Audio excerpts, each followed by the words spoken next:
Hi everybody, my name's Mike Butcher. That's me. I'm a journalist and editor at TechCrunch. TechCrunch writes about startups, venture capital, and big tech. We have about 20 million readers a month. And I've been on TechCrunch since about 1472, during the medieval period. That's a joke. A long time. And we've got a nice panel. We've had a couple of panel changes line up, but we actually have a bigger panel for you now than we started. So you're going to get even more value, I think. What we're going to be talking about here is sort of, as it says, imaginary reality, real-world consequences. The idea being that gaming, especially the convergence of AI gaming and Web3, are going to have on people as well as the industry itself, because one of the big consequences of the convergence of the fact that AI can become both a kind of a creator of gaming and a player as well. And gaming itself obviously has been around for many years, and we're all familiar with the fact that you know games and whether they be shoot 'em ups or platform or strategy, whatever it is. And then the idea that digital assets also are something that you can actually own. So you, the gamer, you end up owning what you run in the game, not just being a player for Sony PlayStation where you don't own anything at all. And that's been going on for many years, and it has obviously evolved. And it's just going to get bigger and bigger. And one of the most interesting moves recently is one of our guests, who's just about to come up and explain what she's working on, and she's one of the backers of this event, Game Groove Capital. So a big hand for Alina from Game Groove. Thank you, Mike. I represent Game Groove Capital. I'm a managing partner there, and Alina. I'm Alina Nilsson, based in Sweden, and we are honored to partner up with unDavos for this panel. So our portfolio company, Gonzilla Games, has been doing AAA video games, and they just released the first video game that has a Web3 integration, and it was released in October, and since then we had over 12 million wallets created, and so we're quite excited on the opportunities and intersection between gaming and Web3. And on the VC side, we invest not just in gaming, but also in the technology for gaming, along with Web3 and AI. So I'm happy to pass on the mic to Mike. Thank you so much. Right, we'll get the show on the road, and we'll leave a couple of minutes at the end to have some Q&A questions with the audience. But let's me first get our introduce our panel to you. So I think my notes are slightly in the wrong order, but let's go with Ignat first. Ignat, you are with Valve Lure and the esports. Is a bit of a mouthful. Just give us 30 seconds on who you are, what you're working on. Here's a microphone next to you.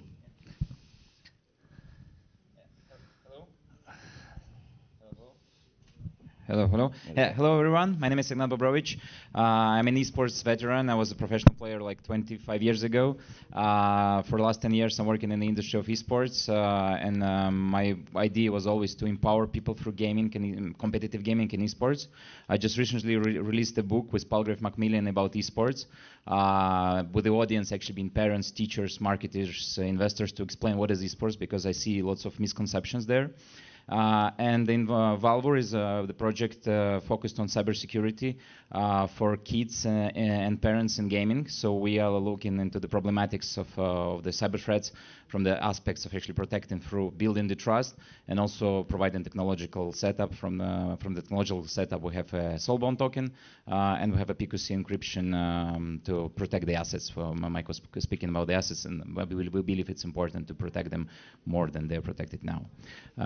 Yeah, thank you so much. Great. Next up, we have Mihaela, who is a Chief AI Alchemist. I love these job titles, don't you? Chief AI Alchemist, so you can turn metal into into base metal into gold. Is that right? Grey matter. That's quite a grey matter. I think that's a brain. Matter, I'm not sure I wanted that turned into a gold. We will see into what. So you were a doctor.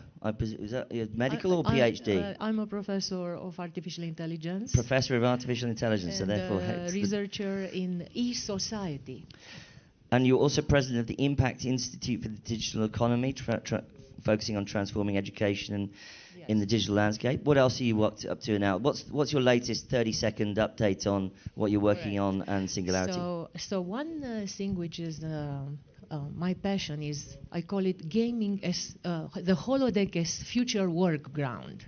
And the idea is, how can we use the immersive environments to, which are engaging the wild enthusiasm of our youth, of our society, yes? How can we use that to harness them towards something productive and solving the biggest challenges that are facing humanity today? This is what I'm doing. Okay, amazing, thank you.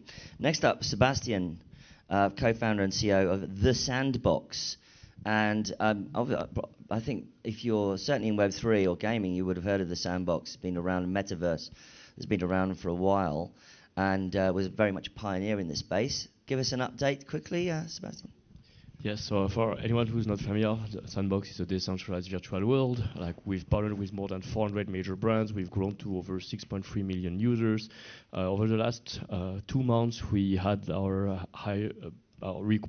record-breaking event that brought in over 580,000 unique players, generated 1 million transactions on the blockchain, and like people bought for over 350,000 NFTs. So really proven that engagement in the metaverse is strong. Like NFTs is far from dead, metaverse is far from dead, and like with perseverance and like bringing great content, bringing culture together, and empowering creators to build new form of experience and games, like we can really drive adoption forward. So that's like the ballpark about what we are doing at Sandbox. We'll have a lot of amazing news again this year in terms of product updates, community, growing the ecosystem and growing Sandbox beyond the virtual world. So more to come about that. And beside that, I'm also the president of the Blockchain Game Alliance. That's an association that now counts 600 members, and our mission is to promote the adoption of blockchain technology within the video game industry. Right, I want to ask you about that. Next up, we've got Alan Lau, his Chief Business Officer, is that right? Correct. Of Animoca. Animoca brands, most famous for that thing what was it again? Yeah. I hope we're famous for quite a few things. Which game? So we're very early invested. Yeah, we're invested in Godzilla actually, and we're invested in Sandbox. Right. And we've got 500 companies in a portfolio. So I don't know which one you're thinking about, right? So we've got quite a few. No, games. My if you think all the way back, we also do Hello Kitty games, but that's like Hello Kitty. Thank you very much. Right. The original gangsters. And so give us a 30-second update on what's happening with you and what's Animoca. Well, great to be here. Thanks for showing up so early. Alan, CPO at Animoca. So we're one of the most prolific investor and builder of Web3. So, as I said, we're early investors in Sandbox, in Yuga Labs, in Polygon, Immutable. We also had a big gaming portfolio. So when people think about Animoca, they mostly think about games. About a quarter of the 500 companies we had in the portfolio in games. Godzilla is one of them. So that's why I think what you've mentioned, Mike, to start with, the idea that, actually gaming industry in the past couple of years have gone through a lot of changes, right? Just the idea of blockchain that allow people to use what they create is a big leap. And then now we have AI, which really changes both on the development side in terms of the speed and the agility you can develop games, but also the possibility in terms of, once you're playing with intelligent being, right, the amount of possibility that open up for gamers, right? So those are all things that we're active on. Amazing, great. And last but not least, we have Meta, is that right? Yes. From ICB Verse. Give us a 30-second update. Yeah, actually we have our own blockchain network, ICBX blockchain. We have our own NFT marketplace and our own metaverse as well. We are not doing metaverse for a gaming. Actually, we are doing for a university, academic city, famous hall, and land of residence and land of legend as well. So we are making all the university and a school for the student in a gaming feeling. That's it. Right. Okay. Fine. Right. Well, to kick things off, well, obviously the gaming industry is absolutely massive. It dwarfs Hollywood.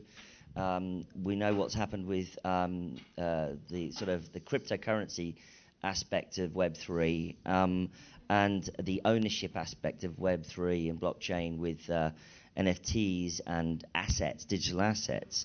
Let me turn to Sebastian first of all. Given that your role, you know, the traditional video games industry probably views that world as with a fairly the idea of digital assets ownership as with quite a skeptical eye. Is it?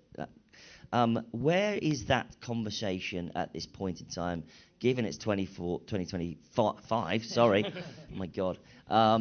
And I think also really interesting in the context of Trump being elected, and not to politicize things, but obviously being so crypto friendly, the Trump coin, the Melania coin, Trump, his cabinet is chock full of tech CEOs and crypto people.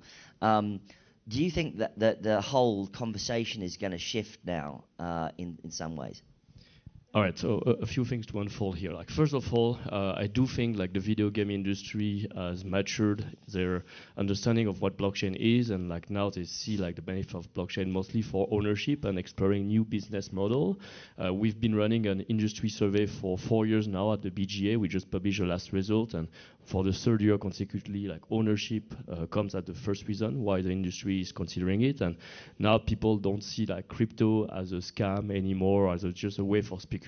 They like really interested to explore for the technology, and it comes following like 2 years, which has been like the worst for the video game industry. Like the amount of layoffs that happened, it all across the board, Activision, Unity, Ubisoft, Amazon, and all that. That's down to the fact that down to the fact AI is coming. No, not yet. Like we haven't seen like the impact of AI in the gaming sector, and I can talk about like how it's more complementary than replacing, but more because like two things, like privacy laws has like removed the ability for developers to target specifically users. So usually doing user acquisition by you were collecting data from the behavior of users to target them and have a lower CPI. And the second is like the usual like CPI cost per install. Right. So basically, a lot of video game, they have this business model called free-to-play or freemium, where like only 1 to 3% of users are buying, the rest are consuming the product for free, and you target specifically the users who are more likely to spend, make them spend fully more than $100 in those games to make a profitable business model. CPI have risen because you cannot target any more users, and unfortunately, LTV, lifetime value, like the amount of money that players have been spending have been decreasing and decreasing. Many reasons. Like, right. So so if you just truncate what you were going to say, because we have a large panel we need to get through.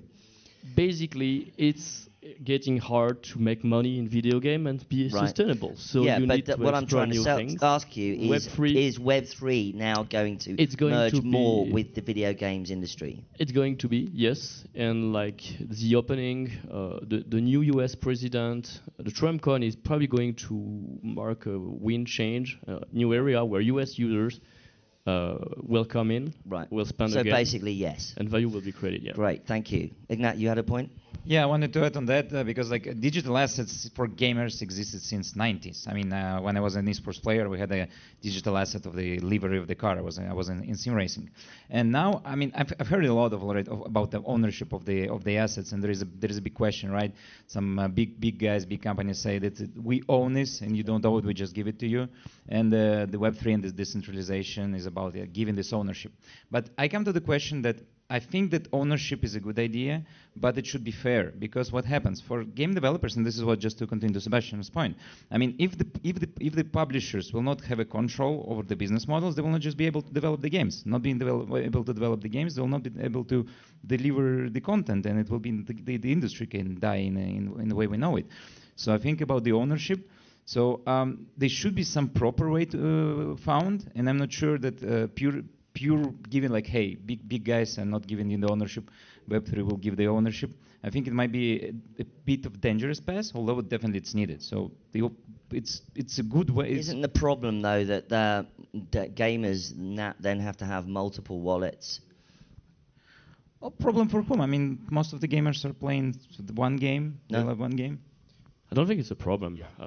Yeah, I think if it's fun, Bill. you know, people will come, right? And I think answering that question as well, I think Trump's election is clearly a watershed moment. I think a lot of people that's been sitting on the sideline will lean in because, you know, of course, the policy that's been set in the US will make it a lot more comfortable for the other jurisdiction to follow suit, right? I mean, to be clear, gaming industry have always had a love-hate relationship with blockchain ever since it arrived. There are people that lean in, like ourselves, and then there is the Sony, the Electronic Arts, and all the other guys that's been secretly testing. I mean, before Animoca, I used to work at Tencent. It's a $500 billion company, huge in gaming. But they never would say that they're in blockchain. They would secretly invest and seed their investment in different games. They're making investment. They just don't want to be open about it, right? So I think what's happening in the US will change that because I think to Sebastian's point, there is a lot of merits that come with the blockchain technology and the token incentive that come with it, right? Instead of, if you're a game, instead of spending a lot of money on marketing, now you can use the idea of a token to bring everyone in. So, you're building community, but at the same time, you're not spending money on marketing. You're actually making money from marketing. Like, that is a real change. But, with all the reasons that we all know very well, I mean, there's been a stigma around it, and I think that's going to change. Right. If I can add to that. You got 10 seconds on this one. Right, game studios are bringing players in. They don't focus too much on the tech. There's blockchain companies that are focusing on like cross-chain and all the technology to enable players to like trade their token and exchange it back to fiat or other currencies and do what they want after, bringing virtual money to real world. Right, Meta. Hello. Yes, actually, from my idea, the digital asset and cryptocurrency will help a lot to the gaming.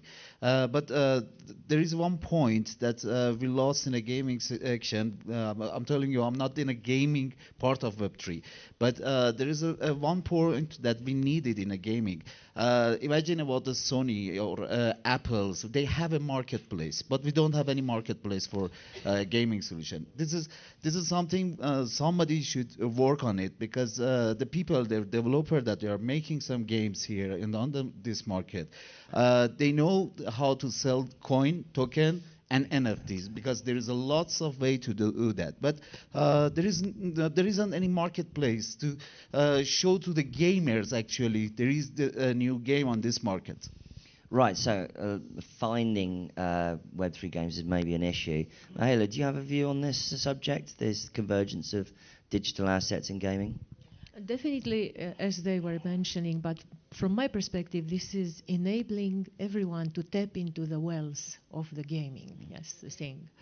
However, referring to the title of our panel, imaginary reality, real-world consequences, and the Trump election, it's going to be a wild ride. And I think it's very important maybe to shift the paradigm from the zero-sum competitive engagement, maybe to the wisdom sharing, the gaming as synergy, more like the beehive paradigm. And I think that's very important for game developer and game designers because now everybody will have access and will tap into the wells. But what are the consequences of that? And that is, I think, we can take on from there with the mental health, with the youth. Are we going to accelerate with AI? Well, I mean, that's probably a good jumping off point, actually, because we've all seen that gaming can be addictive. Social media is addictive, obviously. And we've all seen that gaming itself, of course, can be addictive. We're all familiar with the 16-year-old in the basement playing games for hours and hours, and this was even before the digital asset aspect was invented. Is it going to make that addictive, those addictive possibilities far greater and even more concerning? Some of us have kids. I've got kids. Luckily, they're old enough now to know better. But certainly, there was a point at which some kind of kids can get very addicted to these things. So, do digital assets make addiction higher and greater in gaming than previously? And the tokens are incentivizing participation. Right. So you say yes. It depends on how we design the game. And that is the thing. Yes. But usually games are designed to be addictive, the game designers have a say. Sebastian, we obviously can't keep you quiet. I know I'm going to have a problem with you. Right, so I'm addicted go to for it. Go on then. Short answer, no. I don't want like people to feel like video game industry is more helpful because of blockchain and token digital asset. It's just a small proportion. Let's look at the bright picture, the positive side. Like how many more million of people have been empowered through gaming, through digital ownership. Empowered in what way?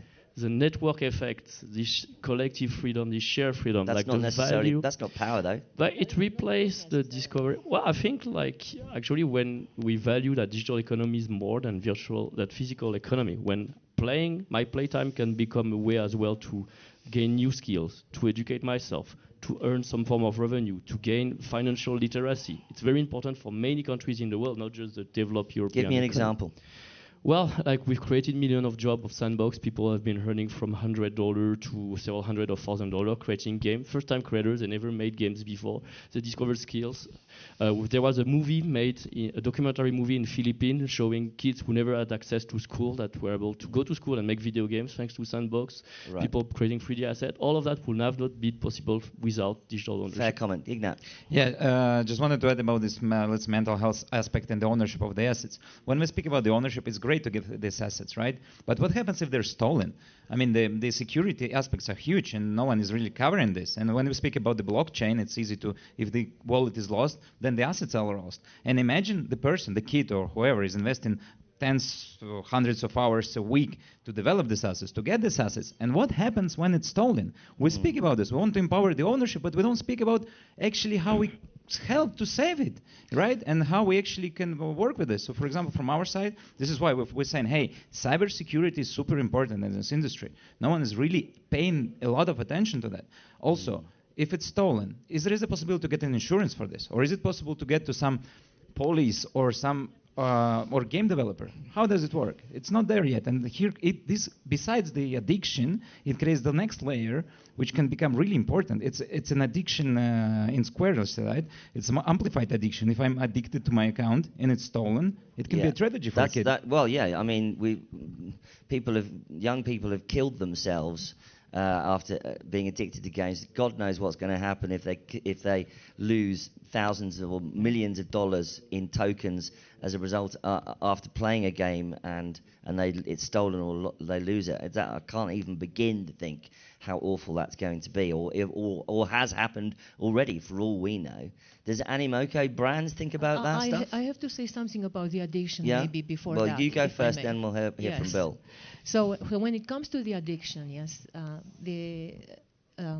I'm a scientist and a cognitive scientist, and how the brain works is it's sort of an yin and yang, and it depends on the incentives. So what do you incentivize? Do you incentivize accumulation and consumption, or do you incentivize collaboration for protein folding or for something useful? Right. And like Dungeons and Dragons, for example, is more like wisdom game. So the incentive issues are... so if they are addicted to that, I think that's they won't kill themselves. So asset allocation or collection or whatever. And how do you engage them? Towards what? And I just have to say one more thing.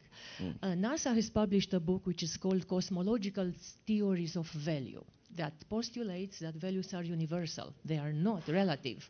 However, humanity is using values as relative. Everybody has their own. And gaming is promoting values. And those values can lead to addiction towards suicide or to addiction towards good. Perhaps there are generous benefactors who have a greater good idea. We're supposed to be provocative. Not all gaming is beneficial.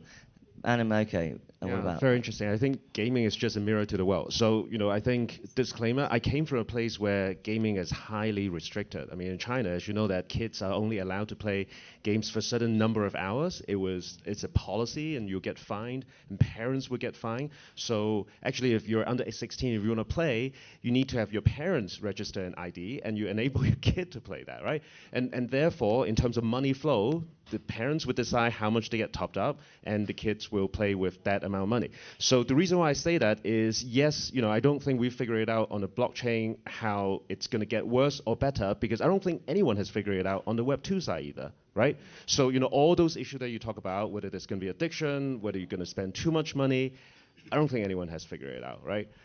So therefore, but I do think that I don't think Web3 would make it worse in the same way that you don't have crypto falling from the sky. You still need someone to top you up. There still need to be some conversation if you're a kid with your parents on how much time you spend on it, how much money you spend on it, right?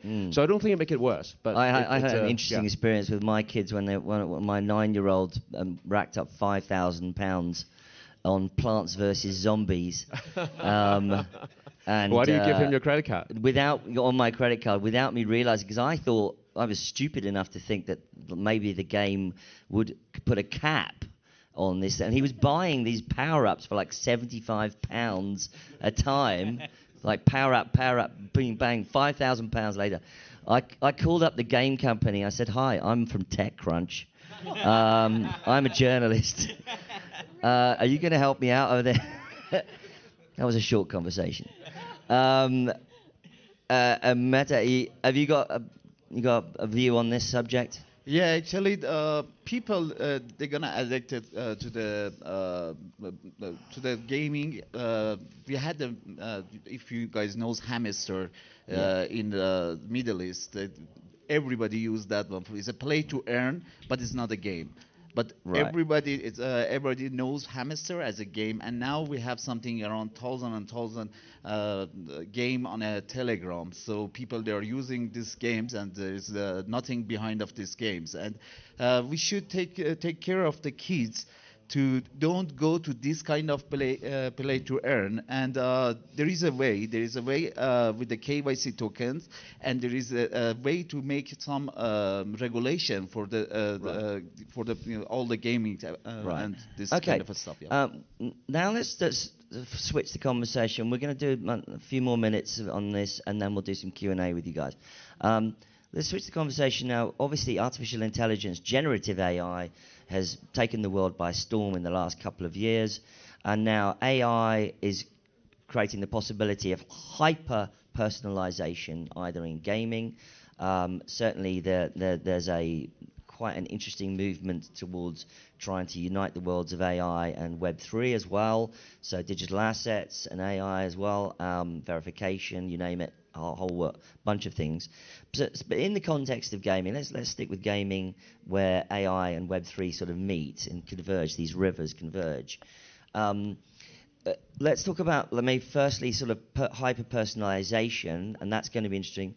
Maybe as in terms of like your experience as a player, and how digital assets fit into that, and then afterwards, let's talk about how AI is going to like sort of supercharge the whole ecosystem in its own right. Anyone got any? I'm the AI person. Okay, you're an AI person. Go for it. We are working on AGI, and actually we have several games as well, like Sophiaverse. Sophia Robot. She is.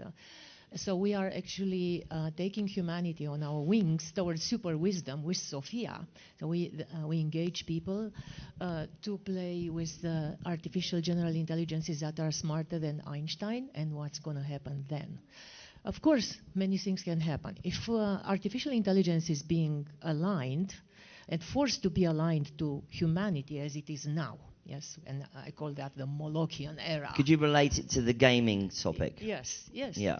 Yes, then we're going to accelerate those things, and the alignment will be through the game. Yes, I mean you play with the AGIs. Yeah. Sebastian, do you have a view? I think AI is a fantastic tool. Like, it's going to increase like user-generated content, democratize content creation to pretty much everyone without the. And when you say, okay, I love it when people say things like democratize content creation. Speaking as somebody who actually does create content, now what do you actually mean? Do you mean I'm going to use an AI agent to help me inside the game, or can we get some specifics here? So specifically, there's two ways that AI will impact gameplay and games, how games are made. The first one is like you take existing gameplay and AI is augmenting it with companion, with AI agent, which replace NPCs to bring more population in game, more quests and so on. So the non-player characters become more sentient. Essentially, exactly. But still the same game. The second way, the more exciting, is like how it brings new forms of gameplay, like how it invents new rules, it designs new levels, new worlds and we can play games that's never done before. So you were mentioning like Dungeon and Dragon. Like now there's like dungeon games where like the AI is the rule master of those games. And it's exciting. and it's just the first wave. Right. Okay. So we're just getting to Ignat. Do you have some views on this? Yeah, I wanted to add. I have two layers to say. So first of all, about the democratization, as you said, I think that gaming with AI can become the commodity. I mean, you imagine like now everyone can create Instagram and post the photo. It doesn't mean that they will become an influencer, right? The same could be in gaming. Everyone will be able to create, but will there be new games which will be interesting? Probably technologically would be possible, but will it be possible to create a narrative in this commodity market? From the other side, when we're speaking about the cybersecurity which we're in, so there are a few layers of where AI can be helpful. Definitely hyper personalization. As a part of our product, we have let's say onboarding with education, where we hyper personalize the experience to make people like living their life as we see it. Another part is AI companion, which definitely can be upscaled NPC. But for us, it's not only upscaled NPC, which can improve the gaming, but it can also be for us it's protection, right? So we're building the system of prediction and prevention of the so threats. AI can be helpful in sort of predicting what exactly? Well, the predation, grooming, cyber threats. Oh, I see. So threats inside game. Like potential grooming or whatever. Yeah, exactly. Right. Exactly. Okay, that's important. 100%. Just one thing, because you stopped me. One sentence. Yes, exactly. Go 30 seconds. So what I want to say, and I wanted to finish that Please, idea. go ahead. Yes, we are using the game to engage people with scenarios, as you said. So the AI is creating scenarios. And people are going to vote on those scenarios to create from knowledge graphs, moral graphs. So that, and that is the idea of wisdom, and that's how they will engage towards assuming the game's been designed that way, I suppose. No, the AI is co-designing. That's the idea. Oh, right. Oh, the AI it's might co-design. Okay. As much as you want different answers. Sounds like Shangri-La. Animoca brands. Actually, that's very deep, I think. Super interesting. Yeah. So we're taking AI to make it cheaper and more fun. I mean, cheaper part, I think people understand, cheaper generative. cheaper to create, right? Yeah. To create different levels, to create the actual art and the Are you pixels. firing all your designers? We're not, actually. We did have that conversation back and forth. We're just making them more productive. I think Tencent fired thousands of people, didn't it? Yeah. Yeah, Tencent actually fired a lot of people. Let's see the quality of the game. But maybe not because of AI. So great, are they? I think we've always had a bit of we had a big team. So the cheaper part, I think people understand. I think the more fun, it was alluded to by the panelists. Making NPC sentient, and they can create a lot more possibility. It's not just going to the bartender and say, can I get a drink, or do I walk away? Like, you can actually have a natural NPL conversation, and there'll be more possibility. We're also creating AI avatars and gamers, so when I get tired, I don't want to be playing this. Like, you take over AI, and then they can play for you. So these are all things that we're actually taking to the game to make it more fun for people. Right. So cheaper and fun. One more thing related to also real world impact is now most of the AI agent, they are actually trade bots, and so they actually collect resource, sell, buy, and use various signal and information and data to impact the economy of certain tokens, and in-game economy is the next phase after that. Okay. Do you have a view? Yeah, actually we are using AI in our metaverse as an avatar for the professor and teacher on a university. And I believe we have AI now in so many games. If you play Need for Speed, they have AI in the game now. Right. And, it's not something new. It's arrived. Yeah. Okay. We're gonna I want you to come up with a couple of sentences, 2 or 3 sentences max, about this convergence of what's going to happen. So let's project forward, not this year, not next year, maybe 3 to 5 years time. Where are we in terms of this convergence of AI, Web3, and games, starting right at the end and then heading towards me? So where do you see the future going? And in the next 5 years, we're gonna live in a metaverse, and we're gonna live in a gaming situation. Yeah, dude. I mean, VR and metaverse was pronounced years ago. Mark Zuckerberg spent $3 billion trying to make us look like him next to a picture of the Eiffel Tower in Horizon, and it didn't work. And now he's trying to sell us glasses and look through our eyeballs. Tim Sweeney's so I'm not sure the metaverse is going to be super exciting, but it's going to be. Look at what Tim Sweeney is showing. I'm being rude and I interrupted. But give us. I interrupted you. I'm so sorry. Give it what's your future? How do you envision the future?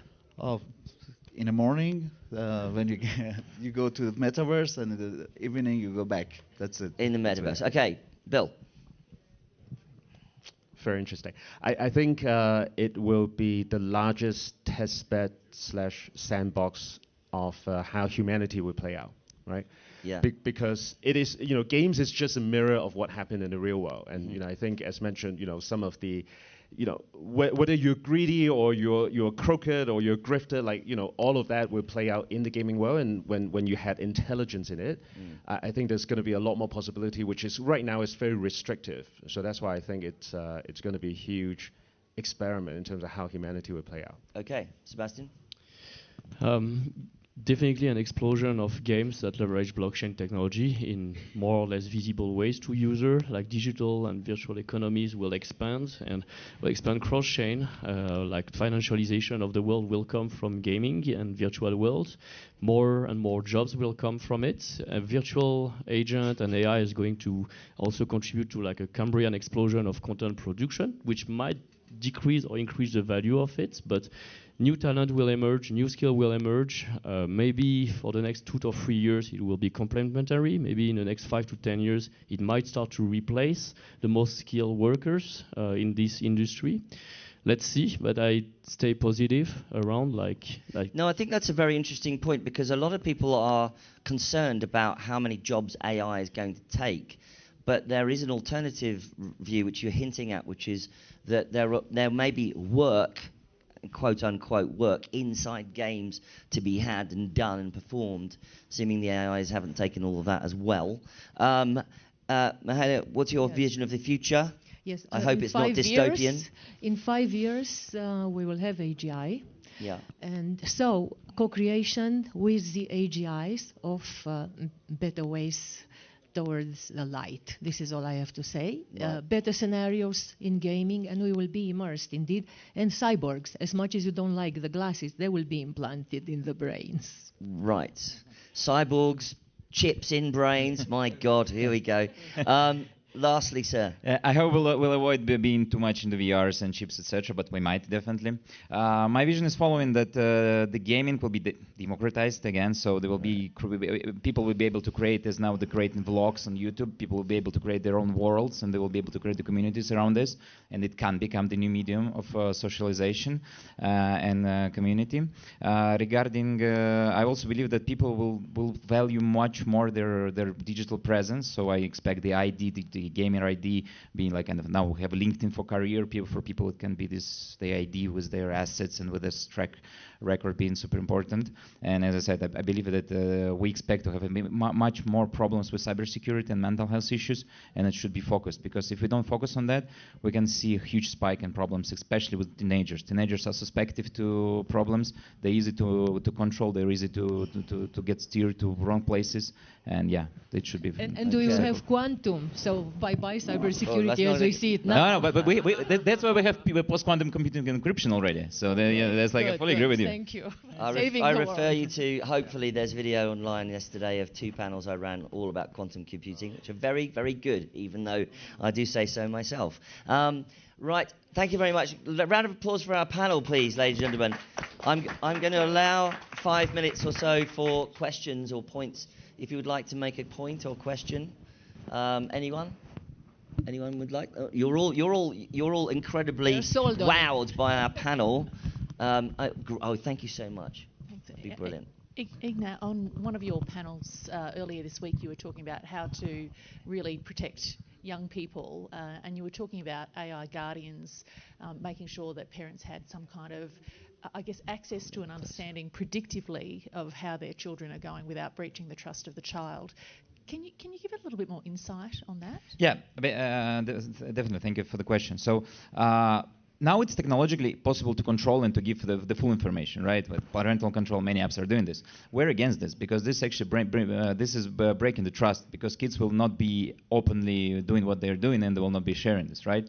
Our vision is following. Our vision is to say, from one side to connect, to build the trust between kid, parent, and the game developer and the stakeholder, and use AI companion to actually understand what is happening, but not directly say to parent that, hey, your kid is doing this, this, and that. So our vision is the parents are having their own dashboard with the AI agent, which is just giving the hints where the direction where something can be wrong. Not like saying your kid wants to do suicide or he's bad in studies, but just giving some advices like how to engage person in learning, etc. So yeah, the idea is to know a bit better, be a companion, not the like not an the AI surveillance. guardian, if I may. So AI companions is a very good point, actually, and safeguarding is very important, I think, in this context. Last question, anyone? Yeah. I think last but the best, the thing is, when you want to involve people, engage people to your platform, whatever it is gaming, educational, whatever, you need some education. So people most of them, they don't know how to enter your metaverse, for example, connect wallet and those steps. I'm wondering why you have metaverse, for example, Mr. Mete has metaverse, he does educational, you have game. Why you don't cooperate together so he can teach on his platform? I'm asking my question, just give me a second. He has a platform to educate people, and that education will be about how to get into your metaverse to the gaming. How is it going? So I want to know the answer. So General question about education. Yeah. It's a very good question. Like how you bring people in general to the new technology. It's really a matter of like network effect and incentive. There's not one single answer to that, but at Sandbox, well, we focus on culture. We work with top brands from music, from entertainment, from celebrities that engage their fans. So they come for fun, they stay for then exploring, playing, and learning more. There's platforms who have like already 100, if not billion, of users, which are like the Web2 social media, the LinkedIn, Instagram, TikTok, and so on, which are like and traditional gaming. They are like the privileged place to look up for users and attract them toward Web3. And then there's more niche and collaborative effect within Web3, but it's already like you're trying to convert a user who's already within a Web3 environment to expand their knowledge. So it has proven his limits as well over the past 5-6 years I've been in the industry to be too much centered on Web3 alone. Of course, we're happy to collaborate. Sandbox has been collaborating with dozens of platform Web3 projects, done like marketing collaboration, interoperability collaboration. Your content can be played both on Sandbox and in your game. That's how we approach it too. Right, great. Well, ladies and gentlemen, thank you so much. A round of applause for our panel. And to the moderator. We was very tough. Yes. I don't need it. Mike no. toughest. Calm down. No. If you survive Mike on a panel, wow. The reason there's a reason my last name is Butcher. That's just a little joke. Now, I hope that was interesting, and I think actually we really did touch on some fascinating topics there, especially how I think we do have to realise that we are of the age where young people will be gaming, and there's a duty on us to get this right and over the next few years. Now, we're going to play another game which I like to play, which is in about 5-10 minutes. Now we'll start the next panel, and it's going to be much more broadly about Web3 technologies. So please stick around for that. Grab a coffee and come in about 5 minutes. But the game that we'll play now is turn around and talk to somebody you don't know. Go. Thank you very much. Thank you.